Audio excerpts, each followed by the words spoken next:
Oscar में नियाज खान और आप देख रहे हैं एनएमएफ न्यूज। शहरों का नामकरण, गुंडे माफियाओं के खिलाफ सख्त एक्शन, अवैध कब्जों पर बुलडोजर, फैसला ऑन द स्पॉट, लव जिहाद पर रोक। यूपी के सीएम योगी आदित्यनाथ के ऐसे कई फैसले हैं जिसने सबको चौंकाया है।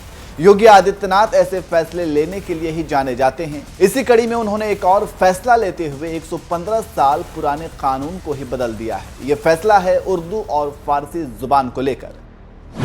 योगी आदित्यनाथ ने ऐसा कौन सा फैसला लिया है कि 115 साल पुराना कानून ही अब बदल जाएगा? ये कौन सा कानून है और इसे बदलने से क्या होगा, और योगी ने ये ऐसा फैसला क्यों लिया है? ये तमाम बातें हम आपको इसी वीडियो में बताएंगे। लेकिन उससे पहले अगर आपने हमारे चैनल को सब्सक्राइब नहीं किया तो पहले आप सब्सक्राइब कर लीजिए और बेल आइकन भी दबा दीजिए।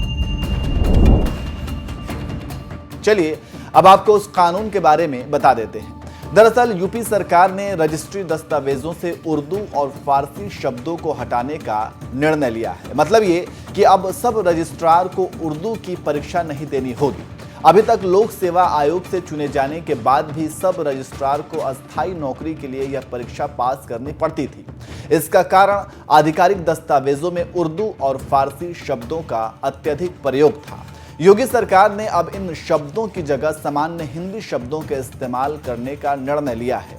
ऐसा करने के लिए रजिस्ट्रेशन एक्ट 1908 में संशोधित किया जाएगा। चलिए पहले आपको उदाहरण के लिए उर्दू और फारसी के उन शब्दों के बारे में बता देते हैं जिसे हटाया जा रहा है। बैनामा विक्रय पत्र, वल्दियत पिता का नाम, वल्द पिता, रकबा क्षेत्रफल, तरमीम बदल देना, सुकूनत निवास, जोजे पत्नी, वारिसान उत्तराधिकारी, रहन गिरवी, बैशुदा खरीदी, बै जमीन बेचना, मिन जानिब की ओर से, दुख्तर बेटी, कौमियत जाति, शामलात साझी भूमि, राहिन गिरवी देने वाला, बाया जमीन बेचने वाला, वाहिब उपहार देने वाला।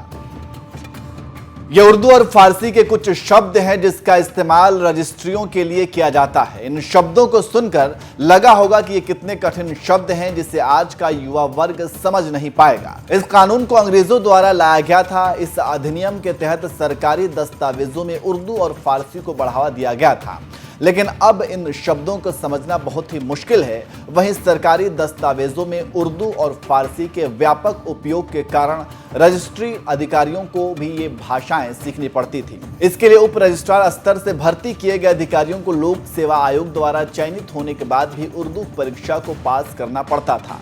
लेकिन अब चूंकि कंप्यूटर का जमाना है और इसके साथ ही साथ आज का युवा हिंदी और अंग्रेजी को ज्यादा समझता है, इसलिए अब यूपी की सरकारी दफ्तरों में रजिस्ट्री के कामों में इस्तेमाल होने वाले उर्दू और फारसी के इन शब्दों को योगी सरकार ने हटाने का फैसला लिया है।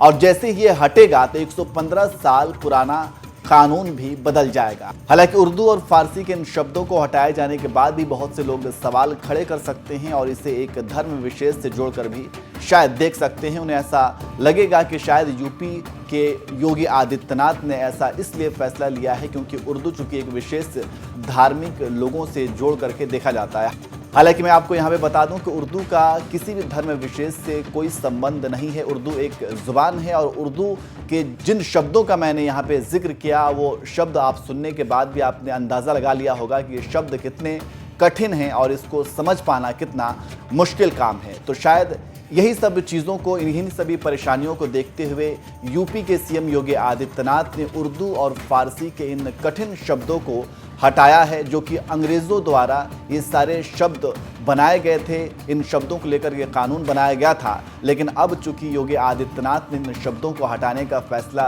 किया है और इनकी जगह पर सिंपल हिंदी के शब्दों का इस्तेमाल किए जाने पर जोर दिया है। तो इस तरीके से जैसे ही ये शब्द हटते हैं तो ये 115 साल पुराना कानून भी इसके साथ ही बदल जाएगा। वैसे आप योगी के इस फैसले को कैसे देखते हैं? क्या आपको भी लगता है कि उर्दू और फारसी के इन तमाम कठिन शब्दों को हटाया जाना बिल्कुल ठीक है?